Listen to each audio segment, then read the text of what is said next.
হচ্ছে প্রথমত ক্যামেরাম্যান তো পরে, ও হচ্ছে রাদের নিজের চাচাতো ভাই এবং ও একটু পরপর আমাকে ভাবি ভাবি বলে ডাকে। ও আমার সন্তান সমতুল্য ছিল। আসসালামু আলাইকুম, আমি হচ্ছে ফারহানা বিথি। আমি সবসময় একটা গ্রুপ নিয়ে চলাফেরা করেছি এবং আমার জীবনের লাস্ট একটা স্বপ্নই ছিল বাইক ট্যুর, কারণ নর্মালি সব ধরনের ট্যুর দেওয়া হয়ে গেছিল। তো আমরা সবাই মিলে প্ল্যান করি যে আমরা বাইক ট্যুরে সাজেক যাব। শুধু সাজেকের প্ল্যান ছিল।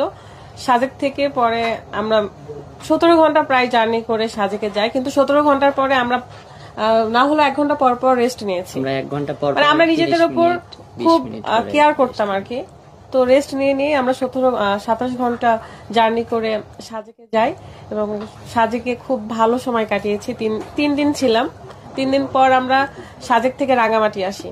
দেখেন সাজেকের এত উঁচু নিচু পাহাড়, সবাই কিন্তু জানে যে কত বিপজ্জনক সেই রাস্তাগুলো। তারপরেও আমরা আল্লাহর রহমতে খুব সুন্দর করে গিয়েছিলাম এবং খুব ভালোভাবে এসেছি, কারণ আমরা দলবদ্ধ হয়ে কি অনেক থাকে না যে কি বলে অনেক রুলস মেইনটেইন করে আমরা গিয়েছি, যে স্পিড ব্রেকার দেখলে হাত দিয়ে দেখানো বা সামনে বাস আসলে বলা। কারণ আমাদের হেলমেটের ডিভাইস ছিল, রাদের হেলমেটে এবং শাওনের হেলমেটের ডিভাইস ছিল, আর একটা ভাইয়ার হেলমেটেও ডিভাইস ছিল।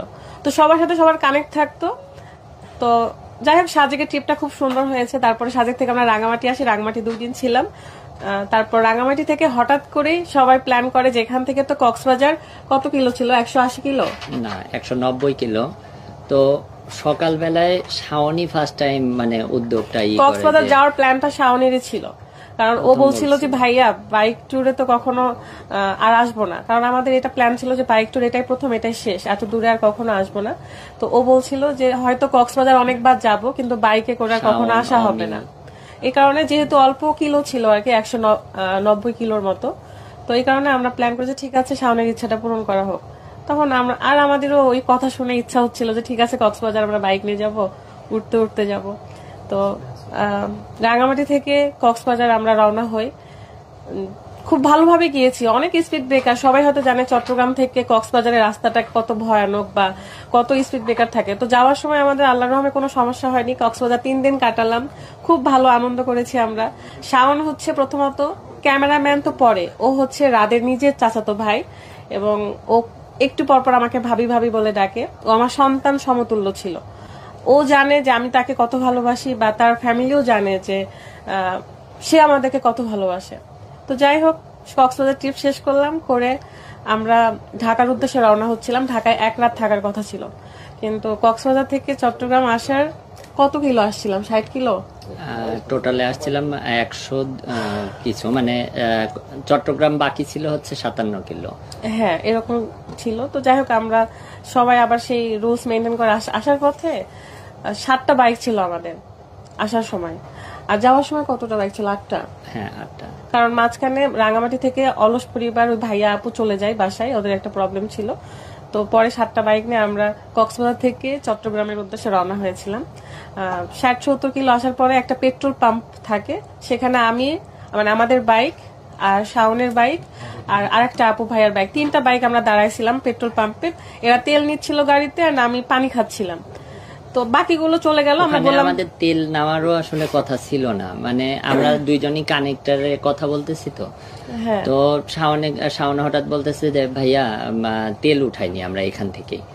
তো আমি বলতেছি যে তেল আছে, তো বলতেছে তাহলে একটু চাটাও খাওয়া হবে নি, তাহলে আমরা একটু দাঁড়াই। তো আমরা দাঁড়ালাম। দাঁড়ানোর সময় আমাদের পিছনে আরো 2টা বাইক আসছিল, সন্দীপের একটা আর একটা হচ্ছে শামীমের।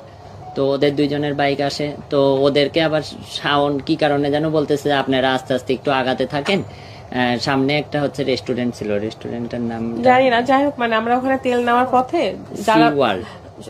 সি ওয়ার্ল্ড রেস্টুরেন্ট ছিল। তো ও বলতেছিল যে আপনারা সি ওয়ার্ল্ডে যে দাঁড়ান, আমরা আসতেছি। নিয়ে আমরা 3জনই গাড়ি ফুল ট্যাঙ্ক করি, পানি খাওয়া। হ্যাঁ, মানে আমরা পেট্রোল পাম্পে থাকা অবস্থা ওদেরকে হাতে দেখলাম তোমরা সামনে যাও, আমরা আসতেছি। তো শাওন ঠান্ডা পানির 1 বোতলের অর্ধেক খাইছে, লাস্ট অল্প একটু ছিল, ওটা আমি খাইছি। তারপরে শাওন আমাকে হাসতে হাসতে বলে উঠেন ভাবি, তাড়াতাড়ি চলেন, দেরি করেন না। না, আমি রাদের বাইকে উঠে গেলাম। শাওনের বাইকে শাওন আর আমার ফুফাতো ভাই, এই 2জন ছিল। আমরা প্রথমে গেলাম, সামনে আগে গেলাম, মনে হয় 1 মিনিট চলে গেছি সামনে আমরা, ও পেছনে হয়ে গেছে, আমাদের পিছনে আর আমরা দেখতে পাইনি। তো ওই সময় দুপুর 2টা বাজে, আমি ভিডিও সবসময় দুপুর 2টায় আপলোড দিই ব্লগ। তো আমি বাইকে বসে ওকে বললাম স্লো আস্তে চালাও, আমি বাইক হচ্ছে ভিডিওটা আপলোড দিই।